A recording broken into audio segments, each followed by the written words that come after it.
Bonjour à tous, j'espère que vous allez bien.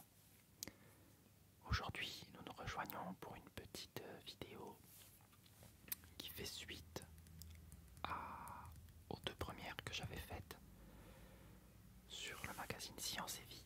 En fait, je vous avais fait une vidéo où je vous lisais quelques articles d'un numéro du mois d'octobre, je crois. Et ces vidéos ont pas mal marché. Et me concernant, ça faisait partie des vidéos qui m'avaient vraiment plu de faire. Et donc j'ai décidé de continuer. Alors aujourd'hui, nous allons découvrir ensemble le numéro 1168 de janvier 2015 de Science et Vie. Et donc je vais le découvrir avec vous puisque je ne l'ai pas encore lu. Je l'ai reçu il y a quelques jours. Et j'ai décidé que dans ces vidéos, je vais également introduire d'autres choses en même temps. Et donc aujourd'hui, je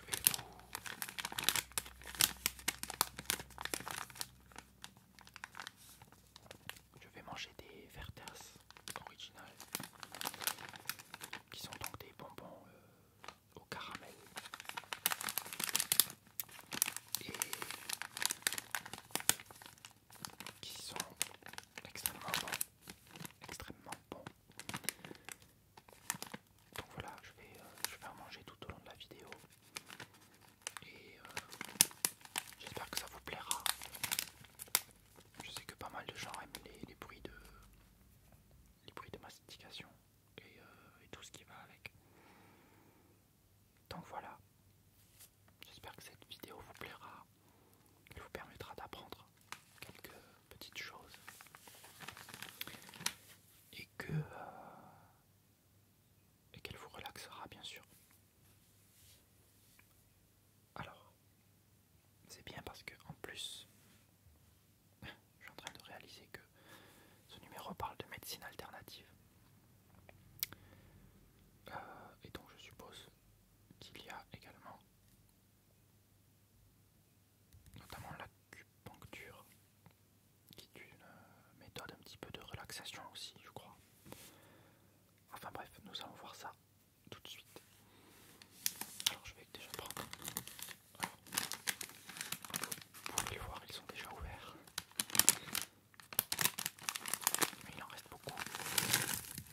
Voilà.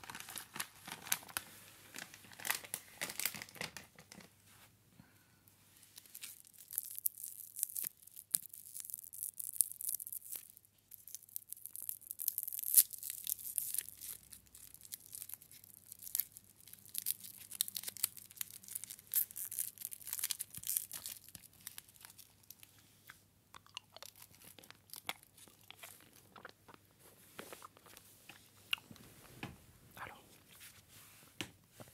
je vais mettre cela de côté. Donc nous voici devant Science et Vie, numéro 1168. Ah oui, alors j'ai désactivé l'autofocus parce que comme le microphone, enfin le micro, oui, est monté directement sur la caméra et que la sensibilité est relativement élevée, on entend l'autofocus quand il se fait. Et je ne sais pas si c'est très agréable. Je vais devoir faire le focus moi-même si je veux faire des gros plans. Voilà, tout ça pour ça. Nous allons notamment parler de Rosetta, la sonde qui est allée sur la comète récemment, de l'archéologie dans des camps nazis, rendement agricole, médecine alternative, Ebola, clown, fond marin, philharmonie, drone, éruption solaire, Maxwell, planète, obsolescence,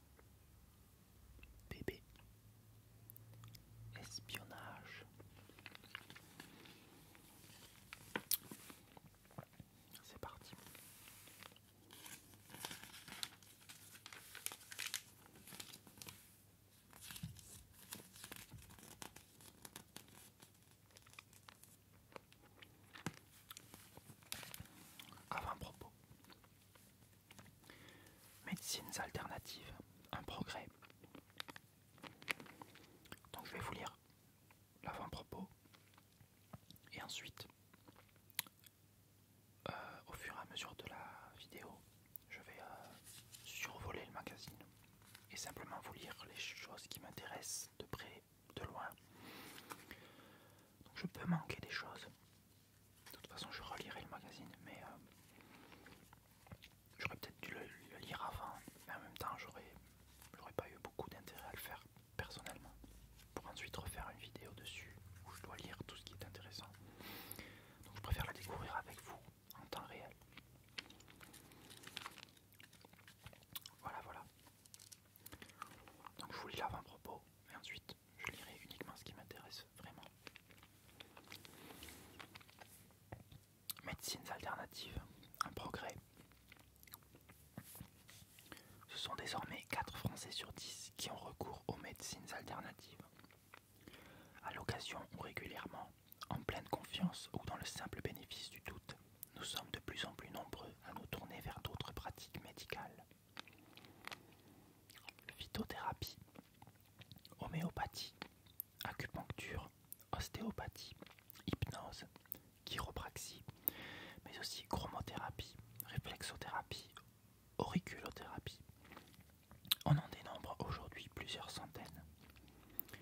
Nous avons cherché à connaître l'efficacité réelle des plus populaires d'entre elles. Douces, parallèles, alternatives, traditionnelles. Ces autres médecines parviennent-elles véritablement à soulager des douleurs, à soigner des maladies? Et si oui, le font-elles mieux que les médecines classiques? Lorsque la comparaison est possible, la synthèse des études scientifiques sur cette question que nous publions ici donne rarement l'avantage aux médecines alternatives. Mais elle rappelle aussi l'importance de l'effet placebo qui se nourrit de la confiance accordée par le patient à son thérapeute. Et en la matière, la médecine classique a manifestement des progrès à accomplir.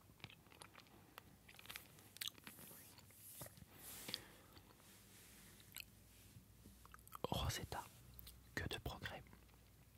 Le monde entier a suivi l'événement en direct, ou plutôt avec 28 minutes de décalage, compte tenu du demi-milliard de kilomètres qui nous séparent de la comète. Pour la première fois, un engin fabriqué par l'homme est parvenu à se poser sur un caillou de quelques kilomètres de côté. Au-delà de l'avalanche de découvertes scientifiques attendues dans les mois qui viennent, cette expédition vaut déjà parce qu'elle est un exploit sans précédent. Même si les dernières heures ne furent pas de tout repos.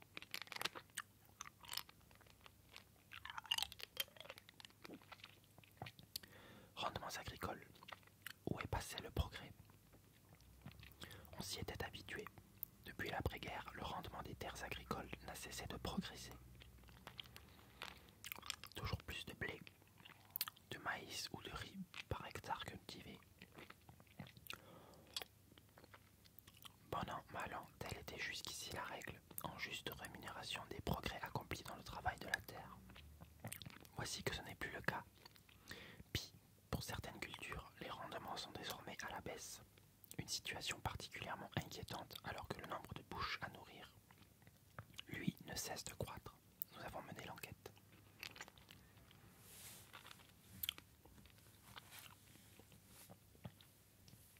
Alors je dois vous avouer que ce qui m'intéresse le plus dans ces trois sujets, c'est Rosetta bien sûr.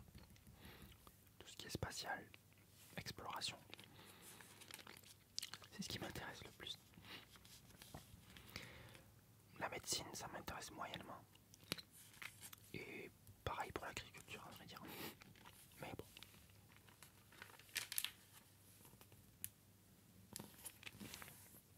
Alors, nous avons Rosetta, les drones, médecine alternative, archéologie.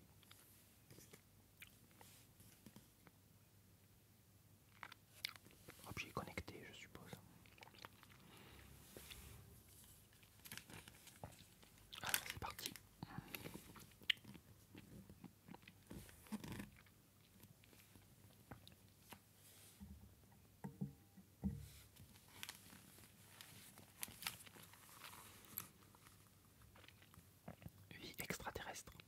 l'espoir n'est pas partagé par tous. Pourquoi parler d'espoir de découvrir une vie extraterrestre? Bien sûr, c'est le rêve de tous les enfants de rencontrer E.T. Mais en tant qu'adulte, il faudrait y réfléchir à deux fois. En effet, à quoi cela pourrait-il bien servir de trouver de la vie ailleurs que sur Terre? Analysons les possibles découvertes. D'abord la plus simple, des bactéries extraterrestres. Si elles étaient fossiles, on saurait juste qu'il en existe ailleurs que sur Terre. Si elles étaient vivantes, alors il y aurait un risque terrible puisqu'elles pourraient être dangereuses pour la faune et la flore terrestre, pour nos micro-organismes. Les tests servant à vérifier leur innocuité sont si nombreux qu'on ne pourrait pas tous les effectuer. Il serait donc prudent de garder ces bactéries extraterrestres hors de tout contact avec la Terre. Même conclusion s'il ne s'agissait pas de bactéries, mais de formes de vie évoluées, qu'elles soient animales ou végétales. Enfin, la découverte de formes de vie type humain serait catastrophique. Une forme moins évoluée que nous serait condamnée à la colonisation ou à l'esclavage. A l'inverse, une forme plus évoluée signifierait la fin de la Terre. Les chocs de civilisation se terminent toujours par la disparition de la forme la moins évoluée, la plupart du temps de manière violente. Toute recherche de vie extraterrestre ne peut donc déboucher que sur des événements négatifs. Mieux vaudrait consacrer notre énergie et notre savoir à des choses positives pour l'humanité. On retrouve ici le mythe d'Adam croquant dans la pomme de la connaissance. Elle n'a pas toujours bon goût. Christian Buise, Belgique.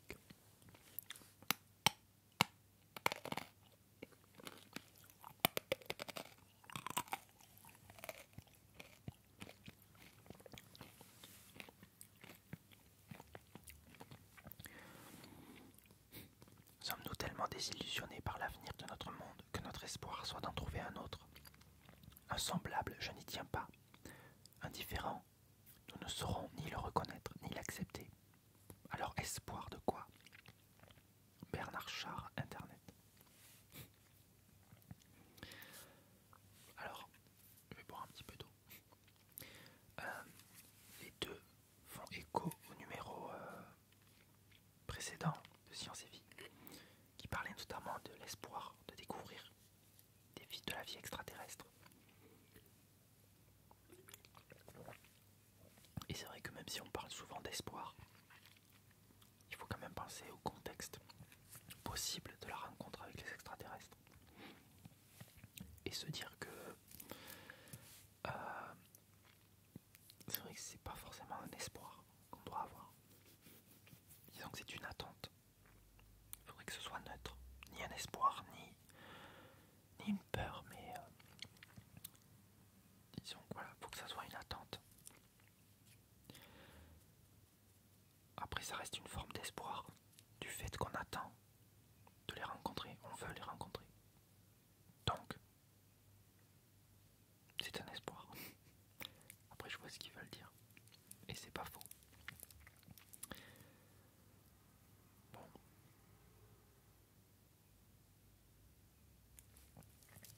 Donc là, on est dans la partie forum, où ce sont les lecteurs du magazine qui font leurs remarques, leurs suggestions. On en reparle. Les satellites tueurs font de nouveau trembler. Mais à quoi correspond cet objet spatial qui apparaît sur nos écrans radars? Pourquoi adopte-t-il une telle trajectoire? Et s'il s'approchait de nos satellites? En février 2012, numéro 1133, Science et Vie enquêtait sur l'incroyable paranoïa qui règne actuellement en orbite terrestre entre manœuvres intrigantes et lancement de nouveaux engins militaires. Et depuis quelques semaines, astronomes amateurs et médias spécialisés n'en finissent pas de spéculer sur les intentions d'un objet lancé le 23 mai dernier par les Russes avec 3 autres satellites officiels. Considéré à l'origine comme un débris spatial, l'objet catalogué 2014-28E par les radars américains n'était finalement pas inerte. Dès le début de l'été, il a entrepris plusieurs changements de trajectoire sophistiqués. Début novembre, il simulait même un rendez-vous spatial avec un morceau de fusée russe. Le genre de manœuvre qui pourrait tout autant servir à réparer ou ravitailler un satellite ami qu'à accrocher approcher et neutraliser un vaisseau rival. Certains experts évoquent la renaissance d'un vieux programme soviétique de satellites tueurs de satellites. Les officiels russes préfèrent pour l'instant garder le silence. Pendant ce temps, la navette militaire américaine X-37B se posait en Californie après presque 2 ans d'une mission top secret. La guerre des nerfs continue.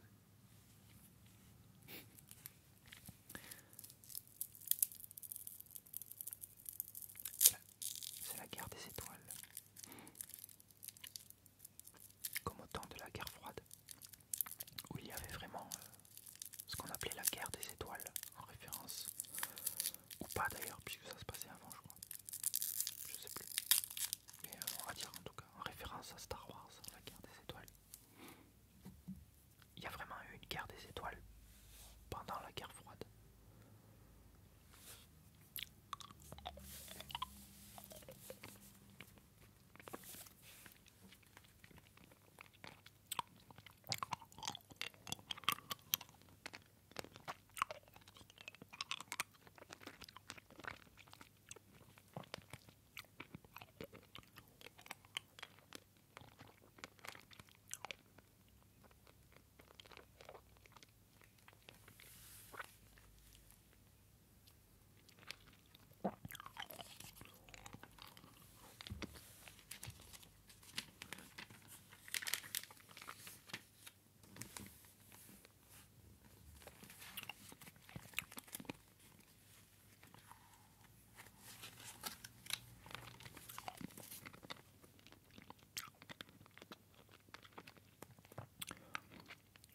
Je suis tout de même étonné qu'à aucun moment dans un article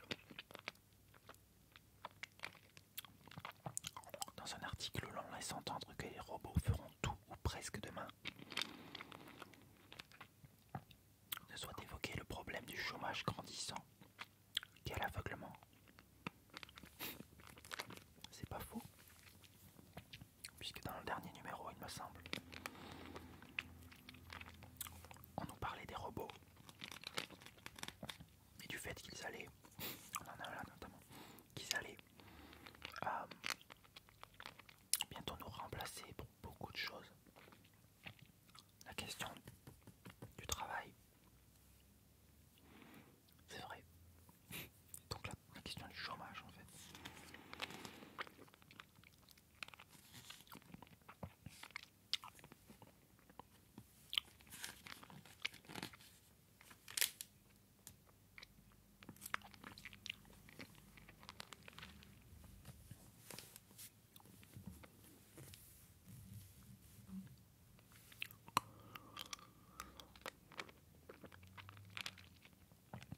Observée par le réseau de télescopes ALMA, la jeune étoile HL Tauri, au centre, est entourée d'un nuage de poussière dans lequel des jeunes planètes auraient creusé des sillons, zones sombres.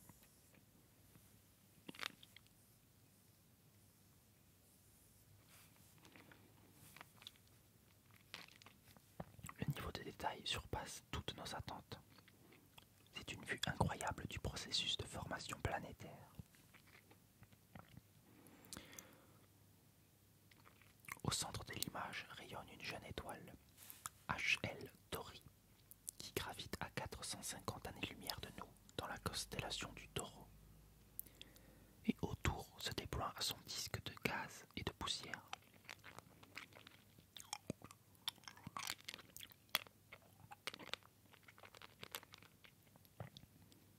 Un disque qui, à la grande surprise des astronomes, se révèle composé d'une série d'anneaux concentriques séparés par des zones vides de matière.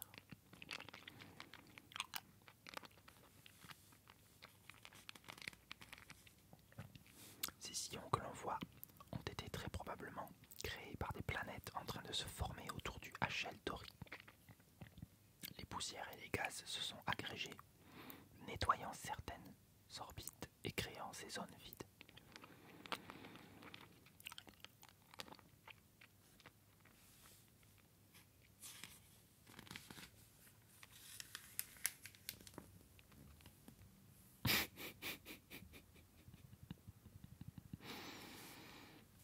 Pardon.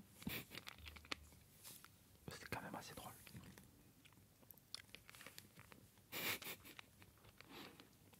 question m'avait jamais traversé l'esprit en fait. On sait enfin pourquoi l'homme n'a qu'un pénis. Alors je suis sûr que ça intéresse tout le monde. Donc on va quand même regarder ça de plus près. Le serpent, lui, a deux hémipénis. Flèche. Donc, hop, ici.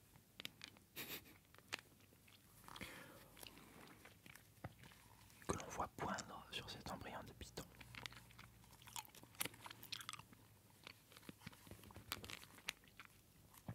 Pourquoi les hommes n'ont-ils qu'un pénis alors que les serpents en ont deux? Parce que dans leurs embryons, le pénis pousse à partir de deux populations cellulaires différentes, celle qui forme la queue chez les mammifères et celle d'où émergent les deux membres postérieurs chez les squamates, serpents et lézards. C'était en tout cas l'hypothèse formulée par des chercheurs américains et français après avoir examiné de nombreux embryons de souris, poulets, serpents ou lézards. Ils ont alors entrepris chez ces embryons de colorer les groupes cellulaires destinés à développer les pattes et ceux formant la queue.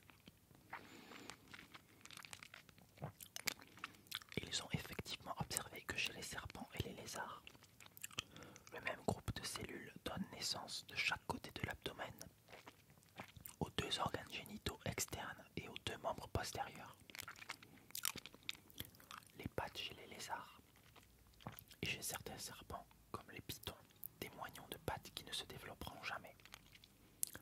En revanche, chez les poulets et les souris, plus proches des êtres humains, les cellules qui forment les organes génitaux se situent à l'extrémité de l'embryon, là où pousse éventuellement la queue.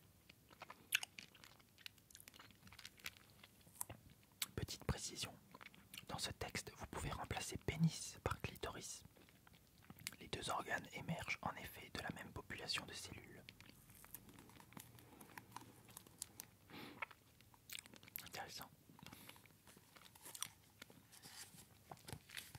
Je savais pas que les serpents avaient deux pénis, quoi. Bref.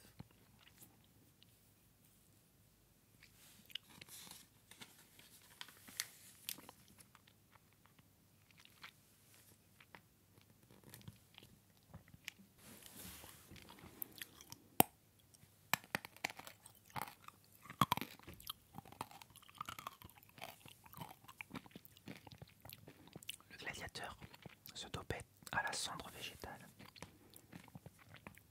pour favoriser la récupération. Les athlètes antiques augmentaient leurs apports en minéraux comme les sportifs actuels.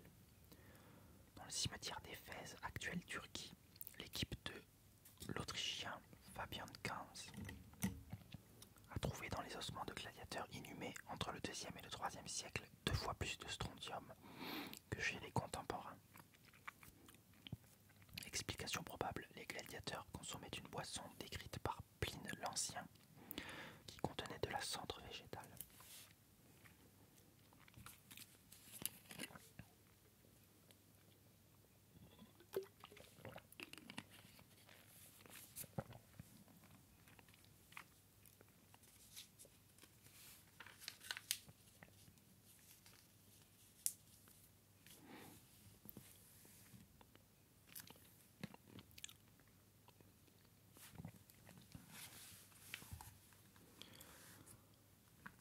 Le babouin aussi peut transmettre une culture. La capacité à enrichir un savoir au fil des générations n'est pas le propre de l'homme. C'est ce qu'a découvert Nicolas Clédière, Université d'Aix-Marseille, en étudiant des babouins jouant en memory. Face à un écran tactile, il devait repositionner correctement 4 cases rouges qui apparaissaient brièvement sur une grille de 16 cases. Pour le premier, la position des cases rouges était aléatoire. Mais dès le deuxième, elle correspondait à ce que le précédent avait tapé en repositionnant les cases. Les grilles évoluaient ainsi à chaque génération, montrant de plus en plus de motifs dont les cases se touchent. Une ligne, un carré, un S, un L ou un T. En commettant des erreurs, les babouins ont ainsi transmis des modifications qui ont rendu les générations suivantes plus efficaces. En 12 générations, le taux de réussite est passé de 80 à 95%. Mais surtout, cette jouant l'un après l'autre, avait son motif prédominant, soit ligne, soit carré, etc. C'est ce qui est observé lors d'une évolution culturelle humaine, une augmentation de la performance et l'émergence d'un comportement spécifique à chaque lignée.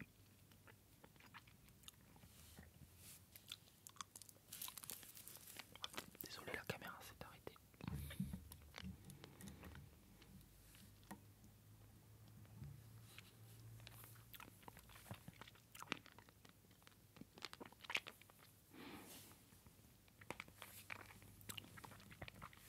Parler ravit notre cerveau. La découverte de nouveaux mots active les mêmes circuits neuronaux du plaisir et de la récompense qu'une victoire à un jeu d'argent.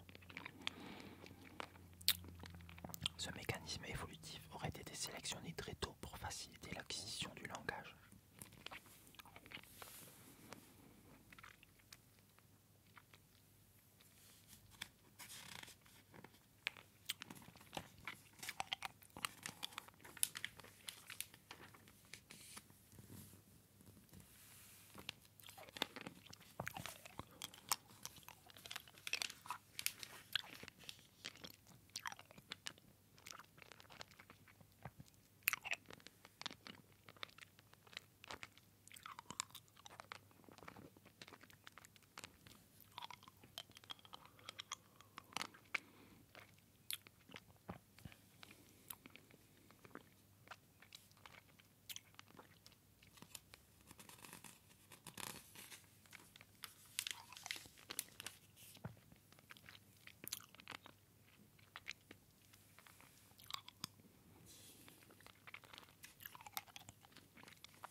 Il me semble qu'on avait parlé de ça dans la précédente vidéo.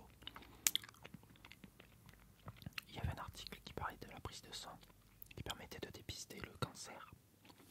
Je crois pas que c'était le cancer du poumon, mais ça va dans le même sens.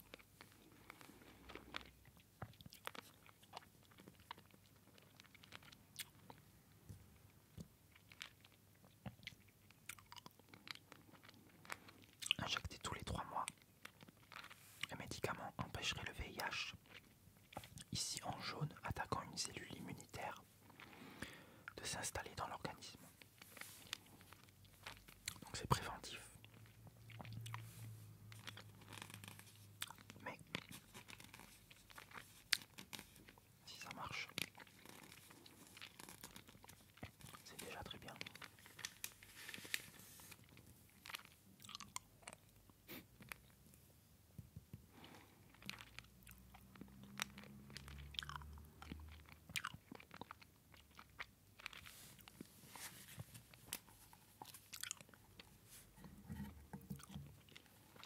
Un remède à base de caféine agit contre Alzheimer. Plusieurs études épidémiologiques avaient déjà établi un lien entre la consommation de café et un risque plus faible de développer la maladie d'Alzheimer. L'équipe de David Bloom, INSERM, Université Lille 2, vient de lever le voile sur les mécanismes à l'origine de cet effet protecteur. La caféine possède plusieurs cibles dans le cerveau, mais nous avons montré pour la première fois que lorsqu'elle bloque certaines de ces cibles, cela prévient l'apparition de la maladie chez la souris. Mieux, les chercheurs ont également réussi à améliorer les capacités cognitives d'animaux déjà malades.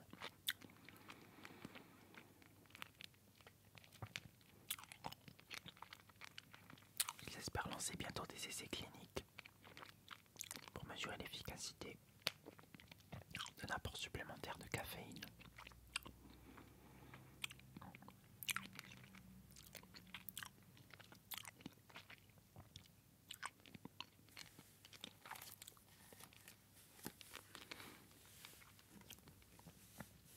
Ce genre de découverte ou d'avancée de recherche sur les grosses maladies comme le cancer cancer, Alzheimer, des choses comme ça. Je trouve ça toujours assez excitant, je sais pas, assez intéressant, ça donne un élan de bien-être, on va dire, un élan de joie, une note d'espoir.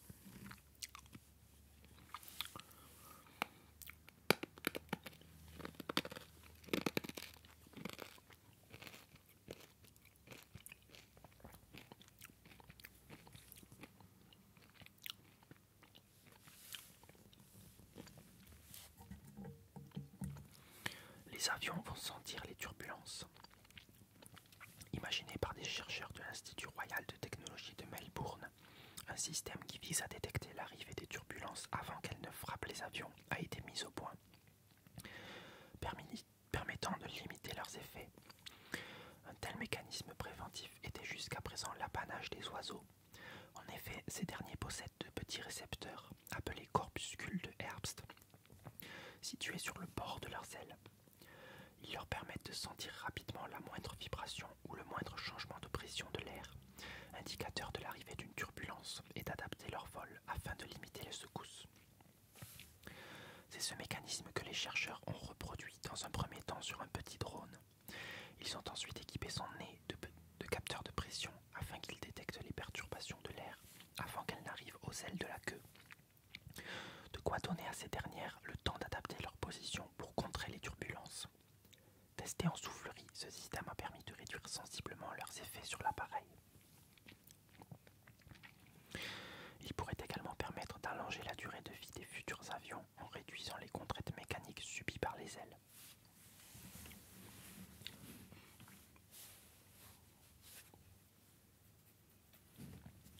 Le premier logiciel qui voit comme un œil a été mis au point. Les neurones dédiés à la vision travaillent en parallèle, chacun étant configuré pour reconnaître un stimulus dans une région de la rétine, explique Diego Tonelli. En s'inspirant de cette architecture, l'équipe de physiciens du CERN a conçu un logiciel qui permet à des dizaines de milliers d'unités de calcul de travailler en parallèle pour reconnaître une forme et analyser des motifs en 25 milliardièmes de seconde. De quoi étudier les collisions de particules du LHC ou doter d'une vue aiguisée un composant électronique.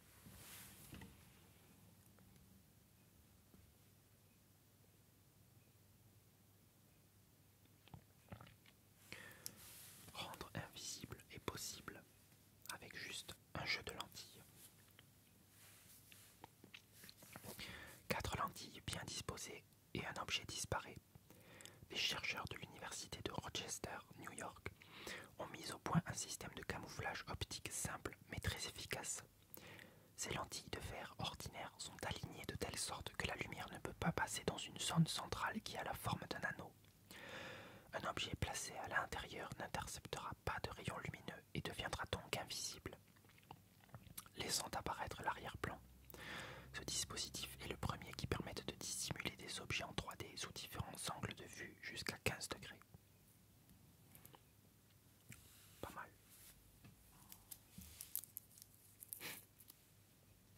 Aussi dramatique que soit le crash de la navette de Virgin Galactic, qui a provoqué la mort d'un de ses pilotes et gravement blessé le second, il n'y a pas de doute, le tourisme spatial lui survivra.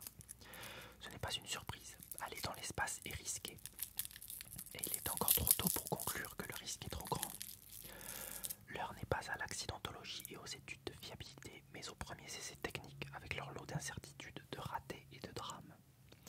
Et la question n'est pas de savoir si le jeu en vaut la chandelle, s'il s'agit pour l'homme de s'affranchir d'une dernière frontière ou d'envoyer des milliardaires profiter de quelques minutes d'apesanteur. Le tourisme spatial se développera s'il est économiquement et technologiquement viable. Or, malgré cet accident, les deux indicateurs sont au vert. Les projets bénéficient toujours du financement de riches industriels et futurs clients, et aucune impossibilité technique n'a été identifiée. D'ailleurs, l'Agence européenne de la sécurité aérienne et son équivalent américain ne s'y trompent pas. Voilà des années que ces organismes qui réglementent le transport aérien préparent l'étape suivante. Les procédures qui obligeront les professionnels du tourisme spatial à garantir la sécurité de leurs clients.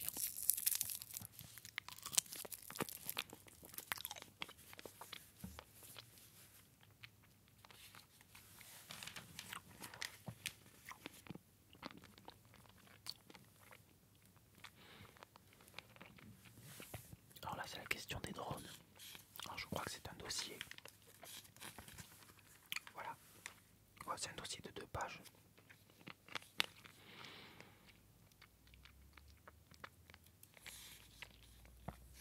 Mais je crois que je vais pas le lire.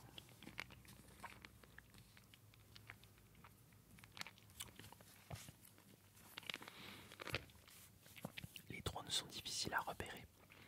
Dotés de moteurs électriques silencieux, ils sont très maniables et peuvent voler à basse altitude. En 2011, le drone de Greenpeace a survolé et filmé la centrale de La Hague sans être inquiété. Ils peuvent larguer des charges. Ils peuvent emporter des charges. Amazon, notamment, teste la livraison par drone.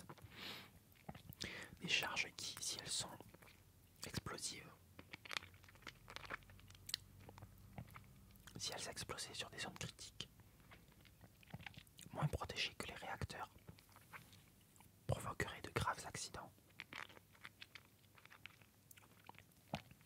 Leur pilote est presque impossible à localiser. Ils peuvent être pilotés à plusieurs kilomètres de distance, voire naviguer sans pilote avec un itinéraire programmé et un GPS. Même abattus, ils restent anonymes. Ils n'ont ni plaque d'immatriculation, ni puce d'identification.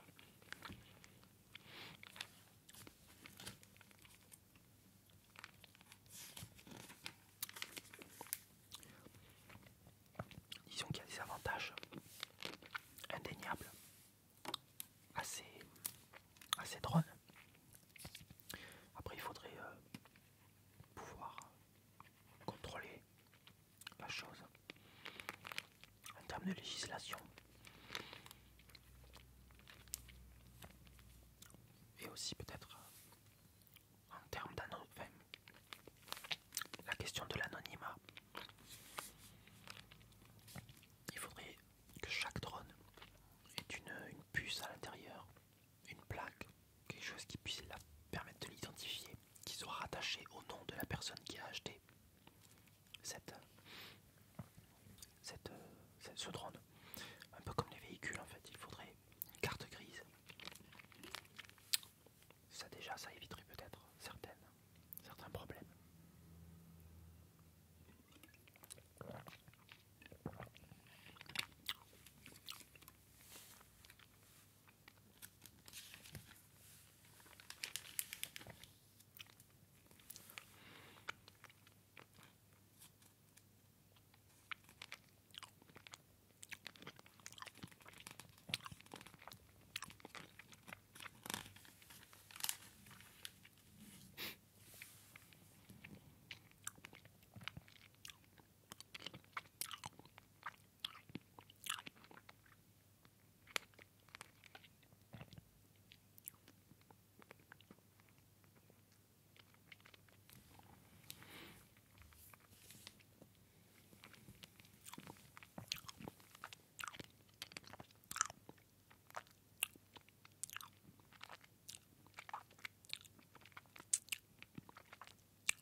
Pourquoi les clowns font-ils si peur?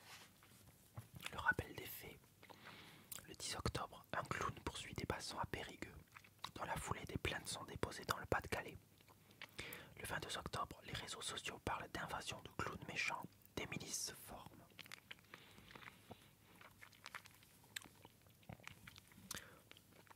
Les clowns mêlent caractère humain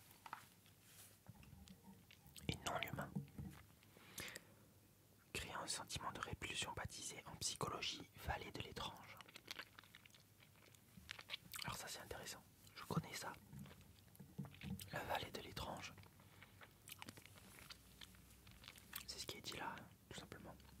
C'est quand on a affaire à dans les fictions notamment, à une créature ou une personne peut-être qui se rapproche énormément en termes de physique notamment et de comportement comment ça s'appelle, de l'humain, mais qui a aussi une certaine part de non-humain. Et c'est ça qui fait peur en fait, c'est de voir quelque chose qui soit aussi proche de nous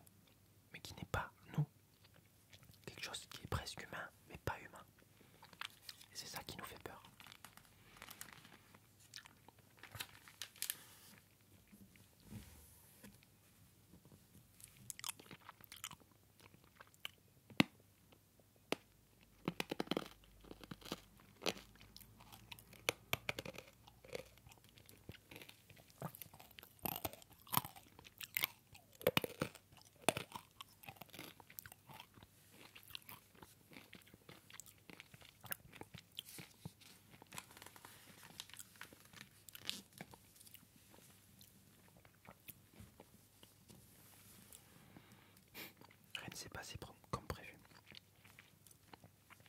Le monde entier a suivi en direct ce rendez-vous historique. Le 12 novembre dernier, la sonde Rosetta larguait le robot Philae sur la comète 67P Churyumov-Gerasimenko. 7h30 plus tard, la nouvelle parvenait aux terriens. Pour la première fois, un engin humain s'était posé sur une comète. Un exploit qui a permis d'analyser les roches, poussières et gaz primordiaux de ces vestiges de la formation du système solaire. Mais tout ne fut pas simple. Loin de là. Entre imprévus et pépins, retour sur 65 heures au cours desquelles le génie de l'improvisation des scientifiques n'a eu de cesse de repousser les limites pour finalement réaliser l'exploit.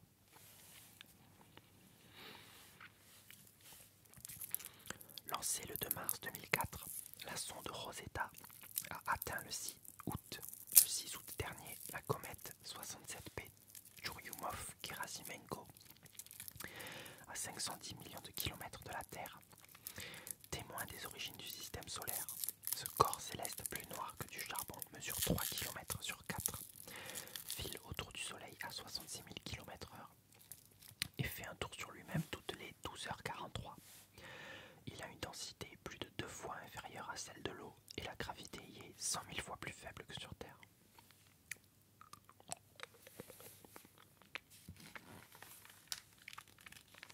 Oula, bon, je vais clairement pas tout lire.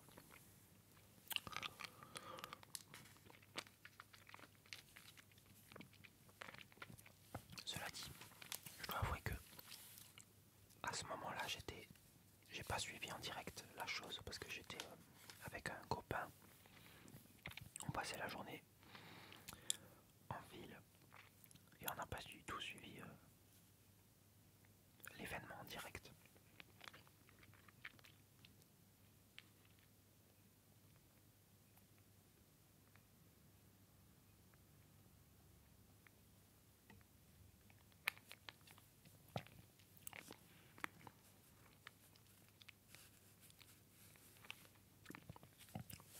Mais on peut voir qu'au fil du temps, il y a eu pas mal de péripéties.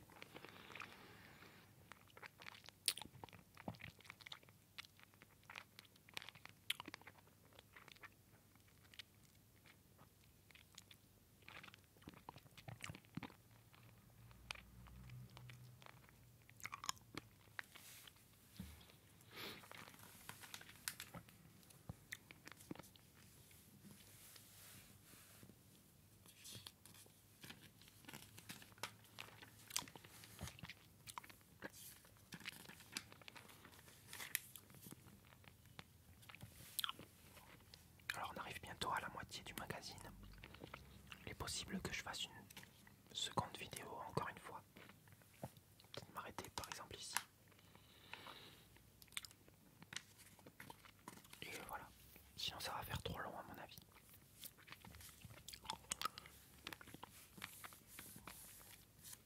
Et même pour moi, en termes d'édition, de montage vidéo, ce sera plus pratique.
Désolé si vous entendez les voitures qui passent dehors. Il y en a beaucoup qui passent, j'ai l'impression.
l'invasion nazie grâce à l'archéologie.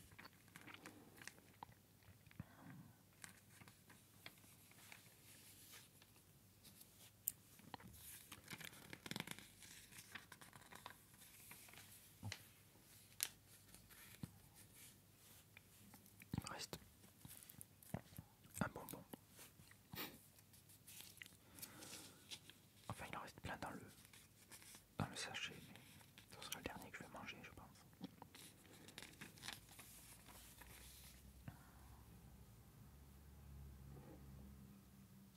Ah bon, je vais vous lire ça peut-être. Le nouveau scénario des origines. Parce que c'est long. Oui, c'est long. C'est assez long. Je vais aller vite. Une longue enfance de plus de 500 millions d'années, enveloppée d'un océan de magma brûlant. Telle était jusqu'ici l'image des origines de la Terre. Mais en analysant les isotopes radioactifs de minéraux très anciens, des géologues ont réécrit le récit de la genèse. De sa genèse. La genèse de la Terre.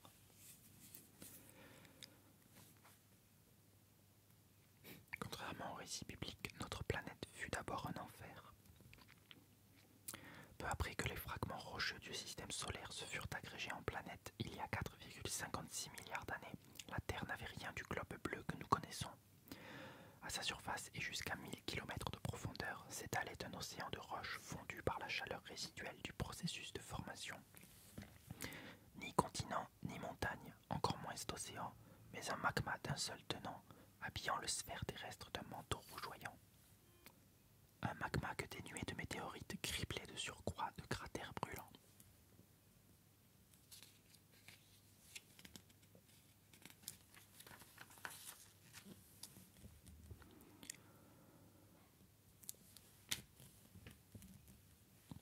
De très vieux minéraux témoignent que la Terre est devenue la planète bleue plus rapidement que prévu. Il y a 4,5 milliards d'années, la Terre est tout juste formée. Sa surface est un océan de magma. Après 50 millions d'années, l'atmosphère apparaît. Elle naît de l'impact d'un astéroïde géant qui donnera naissance à la Lune. C'est en Australie, dans des roches de la région de Pilbara, que les chercheurs ont trouvé du xénon dissous dans des inclusions de quartz. Ce gaz a enregistré la trace de l'événement. Donc ça c'est la Lune, plus ou moins, et la Terre. Après 150 millions d'années, l'océan de magma primitif commence à cristalliser. Les roches croyantes prouvent que des cristaux relativement par ailleurs déminés se retrouvent à Costa montrent que les premières roches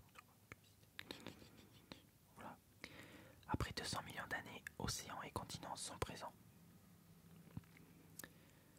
Donc voilà, oui. Le magma s'est cristallisé et ensuite, premiers océans et continents.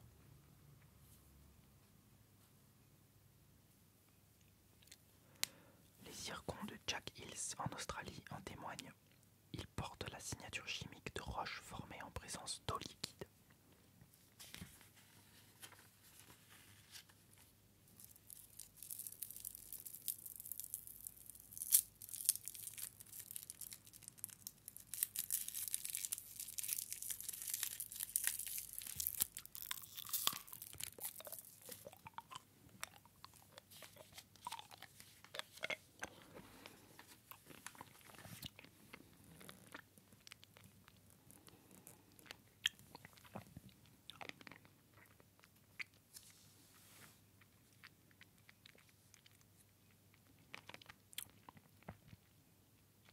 Oh, waouh!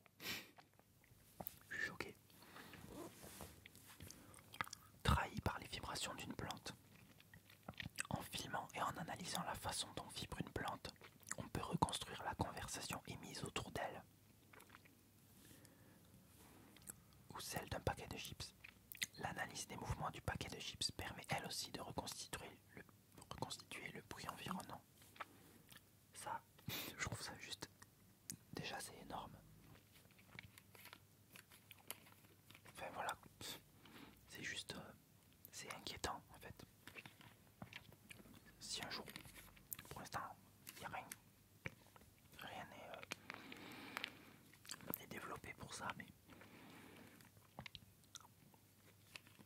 c'est fou quand même, la possibilité qu'il y a avec ces choses-là.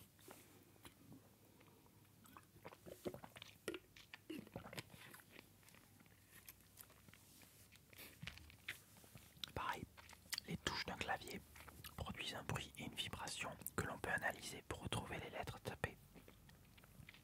Les lettres tapées, c'est...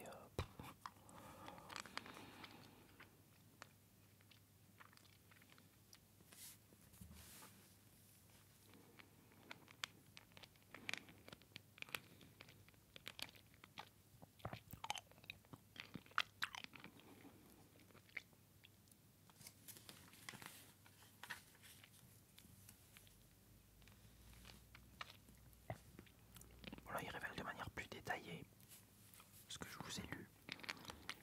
Plus du clavier, les plantes et emballages. Le ronron du PC dévoile les clés de cryptage qu'il utilise. Ah non mais c'est vraiment... je suis un peu choqué en fait. C'est assez fou ce qu'on peut faire.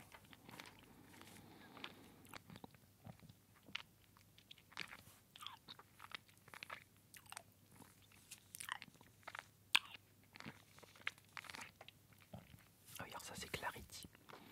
C'est une méthode d'autopsie, mais il n'y a pas de découpe en fait, c'est par transparence. On voit directement à travers l'organe.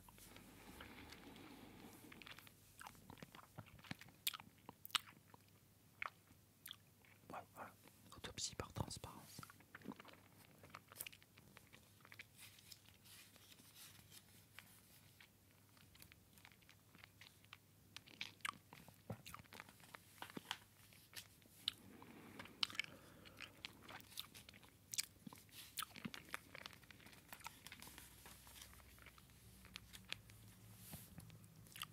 Rendement agricole, la grande panne. Alors qu'il faudra nourrir 9 milliards de personnes en 2050. Voici qu'après des décennies de croissance continue, les rendements du blé, du riz et du maïs s'essoufflent. Puis, ces trois piliers de l'alimentation mondiale déclinent dans certaines régions, faisant craindre une crise majeure. Il me semble que la question de la disparition du blé, du riz et du maïs est évoquée dans le film Interstellar de Christopher Nolan.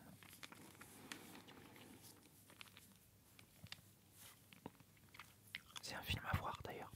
Je crois que j'en ai pas parlé en vidéo. Pour moi, j'ai vu à peu près une trentaine de films cette année au cinéma. Je crois que c'est le meilleur, celui que j'ai préféré de toute l'année 2014. Vraiment un excellent film. J'ai adoré. Vraiment puissant, beau, émotionnel. La musique est géniale. Et pour une fois, même si j'adore Hans Zimmer, pour une fois, il s'est vraiment renouvelé dans son style. Non, vraiment, un petit chef-d'œuvre. Du moins pour moi. Après, ça reste un film compliqué. Encore que Christopher Nolan a fait plus compliqué que ça, mais bien écrit et compliqué. Chaque détail a son importance, comme d'habitude. Vraiment magnifique.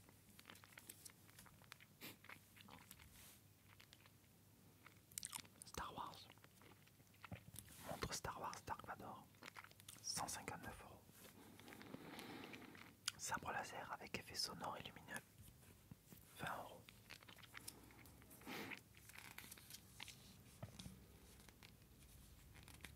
Mais la montre à 160 € quand même.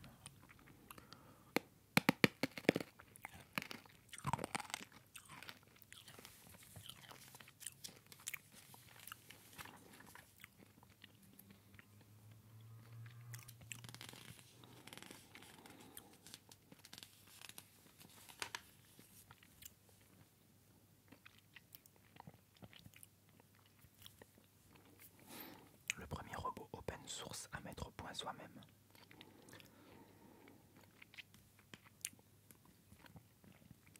Voici Poppy, le premier robot humanoïde à imprimer, assembler et programmer soi-même. 84 cm de hauteur, 3,5 kg, spécialisé en robotique. L'équipe Flowers de l'Institut de recherche en informatique et automatique de Bordeaux. Un projet entièrement ouvert, avec la mise à disposition gratuite de la plateforme matériel et logiciel sur le site internet. Objectif de ce projet, financé par le Conseil européen de la recherche, susciter les vocations des étudiants en mécanique et en informatique et leur permettre d'expérimenter avec une machine digne des laboratoires de pointe. Seul hic, le coût des 25 servomoteurs qui actionnent son squelette est de 5 000 €. Mais une version plus abordable est déjà dans nos têtes, annoncent ses concepteurs.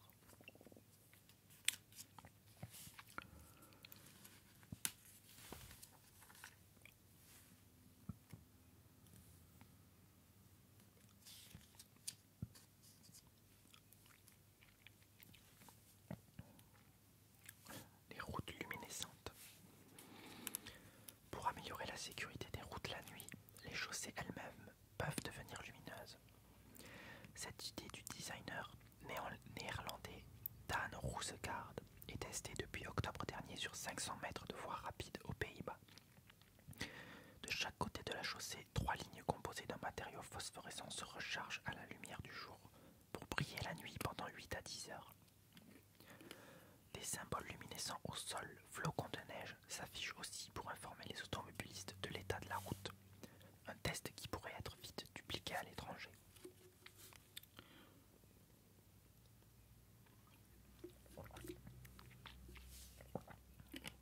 Et ma foi, je trouve ça une très bonne idée. Je trouve que c'est une très bonne idée.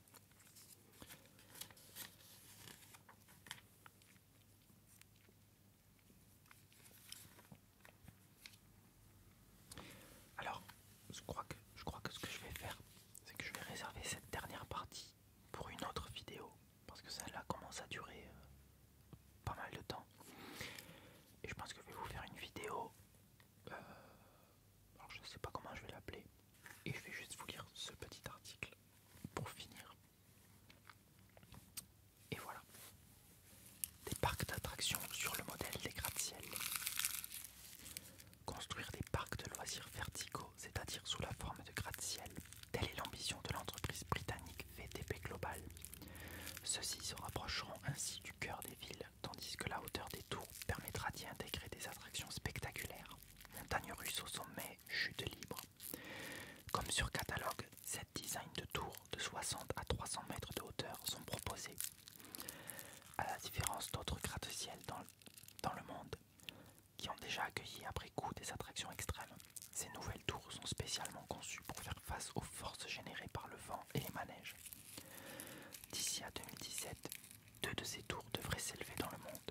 La première en Chine, à Chengdu, la seconde à Londres. Pourquoi pas? Je trouve ça un peu bizarre, mais les 2 seuls parcs d'attractions où je ne sois jamais allé, c'est Walibi et surtout Disneyland Paris. Donc à voir, je sais pas, je trouve ça un peu bizarre de faire des ciel parcs d'attractions, mais alors ça tombe bien, la batterie de la caméra vient de se couper, donc il est temps pour nous, je crois, de nous quitter. Je vais vous laisser sur les bruits des emballages de Werther's. Et moi je vous dis à la prochaine.